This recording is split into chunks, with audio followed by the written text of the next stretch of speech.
চূড়ান্ত চ্যাম্পিয়ন্স ট্রফির সূচি। পাকিস্তানে আদেও খেলতে যাবে ভারত। ৮ বছর পরে চ্যাম্পিয়ন্স ট্রফির প্রত্যাবর্তন।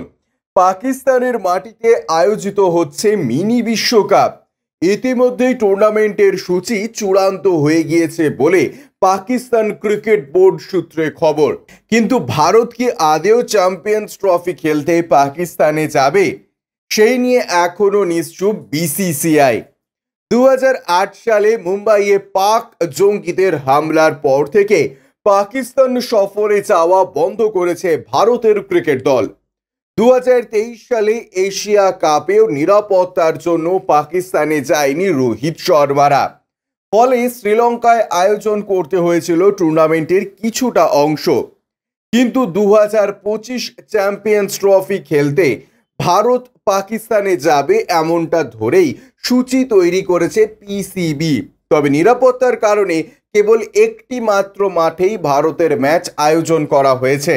লাহোরের গাদ্দাফি স্টেডিয়ামে সব ম্যাচ খেলবে ম্যান ইন ব্লু। কিন্তু সূচি তৈরি হলেও ভারত কি আদেও যাবে পাকিস্তানে? সূত্রের খবর, এই বিষয়ে পাক ক্রিকেট বোর্ডকে এখনো অন্ধকারে রেখেছে বিসিসিআই। টি-20 বিশ্বকাপ ফাইনাল দেখতে বার্বাডোসে গিয়েছিলেন পিসিবি চেয়ারম্যান মহসিন নকভি। সেই সময় চ্যাম্পিয়ন্স ট্রফির জন্য 15 দিনের একটি খসড়া সূচি তিনি তুলে দেন আইসিসির হাতে।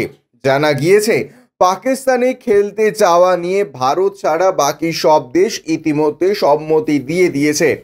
কিন্তু সরকারের সঙ্গে আলোচনা করে সিদ্ধান্ত জানাবে বিসিসিআই, এমনটাই সূত্রের খবর। প্রাথমিক সূচি অনুযায়ী টুর্নামেন্ট শুরু হবে 19 ফেব্রুয়ারি। ফাইনাল খেলা হবে 9 মার্চ। ফাইনালের জন্য বরাদ্দ হয়েছে রিজার্ভ ডে। ভারতের গ্রুপে পাকিস্তান, বাংলাদেশ এবং নিউজিল্যান্ড। অপর গ্রুপে রয়েছে অস্ট্রেলিয়া, দক্ষিণ আফ্রিকা, ইংল্যান্ড এবং আফগানিস্তান। ভারত পাক মহারণ হবে 1 মার্চ লাহোরের গাদ্দাফি স্টেডিয়ামে। ভারত যদি সেমিফাইনাল বা ফাইনালে ওঠে তাহলে সেই ম্যাচগুলোও খেলা হবে লাহোরেই। ব্যুরো রিপোর্ট, ইউজে নিউজ।